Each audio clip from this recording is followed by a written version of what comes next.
یہ ایک جسے آپ کہتے ہیں نا، اسے ہم کہتے ہیں الیکٹورل اتھارٹیرینزم انگلش کی لینگویج میں. تو یہ نریندر مودی نے بھارت کو یہ بنا دیا ہے کہ وہاں پہ فوجی کی کوئی عزت نہیں ہے، ایئر فورس آفیسر کی کوئی عزت نہیں ہے. مطلب ان کی تو آئیڈینٹی کوئی نہیں دکھائی جاتی ان کی تو پہچان ہی ختم انہوں نے کر دی ہے. اور جب تک نریندر مودی اپنی سیاست چمکائیں گے تب تک وہ اپنی فوج کے نام پہ چمکائیں گے. تو اب آپ کو پتہ چل گیا کہ جو پاکستان پہ حملہ کرنا ہوتا ہے یا جو جنگ کا ماحول بنانا ہوتا ہے یہ سیاست کے لیے کیا جاتا ہے. اور آج تک وہ دیکھیں مانے نہیں ہے کہ ہمارے جہاز گرے، امریکنز مانتے ہیں، ویسٹرن دنیا مانتی ہے، ایون کہ رافیل والے بھی مانتے ہیں، لیکن وہ نہیں مانتے. جی ٹھیک ہے جی، بہت شکریہ آپ کا doctor Qamar Cheema for your time, آپ ہمارے ساتھ موجود رہے. اب ذرا ہم تذکرہ کر لیتے ہیں کہ سندھ طاس معاہدہ ایک ایسا معاہدہ جو 1960 سے لے کے اب تک بلکہ 2025 تک فعال رہا، اور وہ ایک بڑا پاکستان اور بھارت کے درمیان پانی کی یعنی کہ دریاؤں کی تقسیم کا معاہدہ تھا. 3 دریا مشرقی بھارت کو، 3 دریا پاکستان کو ملے تھے، اور اس کے اندر سے بھی 80% اختیار پاکستان کے پاس تھا، 20% بھارت کے پاس تھا. لیکن اس طریقے سے بھارت نے اس پانی کو استعمال کرنا تھا کہ اس سے پانی کا فلو ڈسٹرپ نہ ہو. لیکن اس جنگ کو بنیاد بنا کے نریندر مودی کی سرکار نے کیا فیصلہ کیا؟ انہوں نے انڈس واٹر ٹریٹی کو ابینس میں ڈال دیا. اب اس پر گزشتہ روز جو سیمینار ہوا تھا اس کے اندر پوری دنیا کے سامنے یہ ہائی لائٹ کیا گیا معاملہ کہ پانی ایک ایسی کموڈٹی ہے کہ جس کو آپ پروڈیوس نہیں کر سکتے، اور ظاہر ہے کہ ہم اس معاملے پر جس سے ہماری زراعت جڑی ہے، جس سے ہماری زندگی کا دار و مدار اور انحصار اس پہ ہے، تو ہم اس پہ یہ اس طرح کا قبضہ برداشت نہیں کر سکتے. تو اس پر کیا رائے رہی اور ہمارے سیاستدان اور ہمارے وزیر اس پر کیا رائے رکھتے ہیں، سب سے پہلے آپ کو دکھاتے ہیں. الٹیمیٹلی جو ہے بھارت کو اس مسئلے کے اوپر بھی شکست ہو. یہ ہٹ درمی دکھا رہے ہیں، لیکن انشاءاللہ تعالی جس طرح ان کو فوجی محاذ کے اوپر جو ہے شکست فاش ہوئی، ان کو ذلت اٹھانی پڑی ساری دنیا میں، پاکستان کو اپنے پانی کی دفاع میں جو کچھ بھی کرنا پڑا جو ہے ضرور کریں گے. اگر یہ ایک نوبت آئی ہم چاہتے ہیں بر صغیر کے اندر، لیکن بھارت نے اگر یہ کوئی پھر تو ہمارے اوپر کوئی جنگ مسلط کرنے کی کوشش کی تو جو ان کے ساتھ پہلے ہوا ہے اس سے زیادہ برا ہوگا. پاکستانی سیاستدانوں کے بیانات آپ نے دیکھے اور پاکستان کی حکومت نے کلیئر کر دیا ہے، اور خاص طور پر یہ ایونٹ کا مقصد یہ تھا کہ دنیا کے سامنے ایکسپلین کرنا کہ یہ ہو کیا رہا ہے. اب دنیا اس بارے میں یا جو میڈیا جو ہے انٹرنیشنل کیا سوچ رہا ہے، اس پر ہم بات کریں گے. ہمارے ساتھ موجود ہیں president and director of the political department Flavius Caba Maria. یہ بیسکلی ظاہر ہے کہ یہ ایک مینیجنگ پارٹنر ہیں international competitive solutions, company that provides legal, economic and business strategy consulting to firms and entities interesting in the invest in Middle East. اچھا basically ان سے ہم ذرا بات کریں گے. Thank you so much Flavius Caba Maria for your time. Basically the Indus Waters Treaty seminar is echoing in the world. Meanwhile what India has done is that it has put the Indus Waters Treaty in abeyance.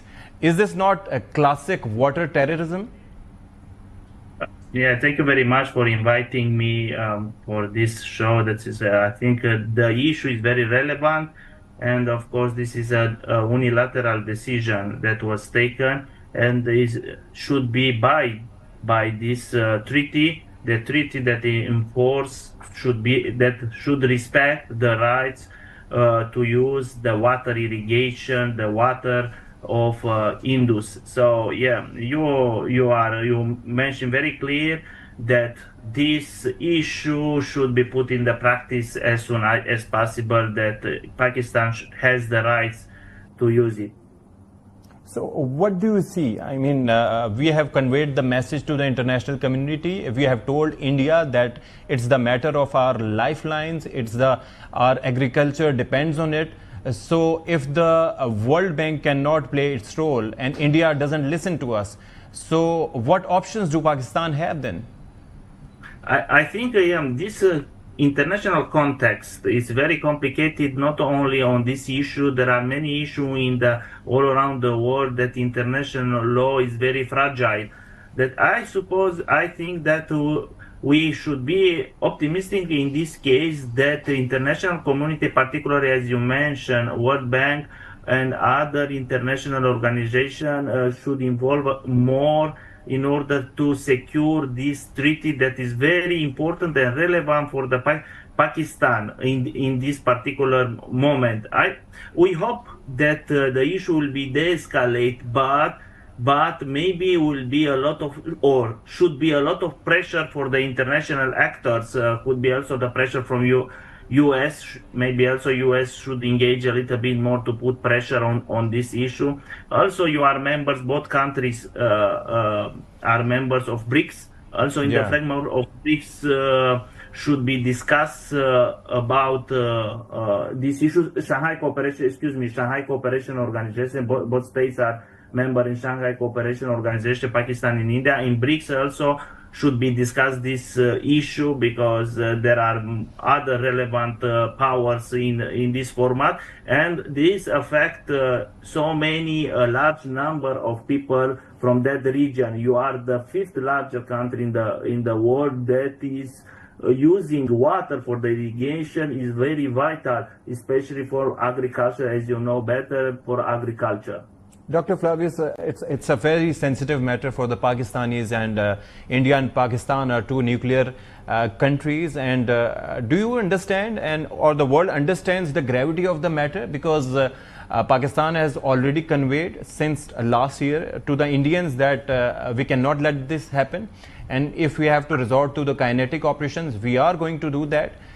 So who can play the important role practically? Will that be World Bank, who brokered this treaty, or will that be Americans? Who can do that? Yes, as you said, this issue is very well known maybe in Asia, particularly Southeast Asia. For example, in Europe, there is not so much concern because they are not dealing with this issue daily basis, being engaged in other crises, particularly the crisis in Ukraine, or they are affected the crisis from the Middle East. This crisis, as I mentioned at the beginning, is overlapping with these two major crises in the world. As happened last year when Pakistan is very outstanding, succeeded to shut down airplanes of Indian Emperors and to win the war last year. We hope that also you have this mechanism. If it's in the worst case scenario, you have all the strings and powers in order to secure your rights.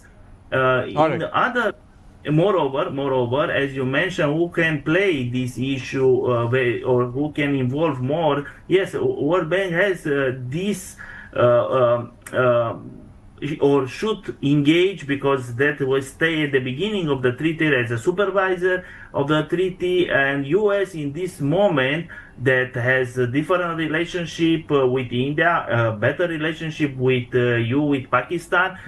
So true. In this case, President Trump could play and to say, so we secure a new achievement in this region. That is a really very good achievement, or could be a very good achievement for President Trump, in order to say we put. All right. Thank you so much. Thank you so much, Dr. Flavius